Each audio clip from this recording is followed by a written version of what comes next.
anak ko, pamilya ko. Mayak na naman yan. Iyan. Simulan natin. Sobra, nanghihina talaga ako because there are days na tinitingnan ko lang talaga sila and then I'm just so grateful na yung pagiging grateful ko, ayan. Sige, Ayan na. Ayan na. Paano iyak? Paano iyak? Iyak, it's allowed. It's okay. Naiiyak ako. Yan ang Hindi ko hugot. alam kung dahil natatawa ako sa'yo. Naiiyak talaga ako dun sa emosyon na binigay mo. Kasi confused din ako, Mars. Huwag na natin ituloy ito. May nanalo na. Masyado lang ako advance mag-isip. Anytime my children need me, I will be there.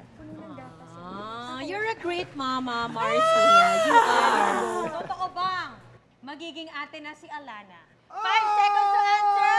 Yes or no? 5! Kasi pakang mayaman kung may away kasi kapatid to. May tulakan na naganap. Kaya siguro sa akin siya tumakbo. Hindi makasigaw si Drew kasi alam niya nagtitape ako. Hindi din naman ako makareact kasi nagtitape ako. Kaya siguro sa akin siya tumakbo kasi alam niya, dito ako kay Mami.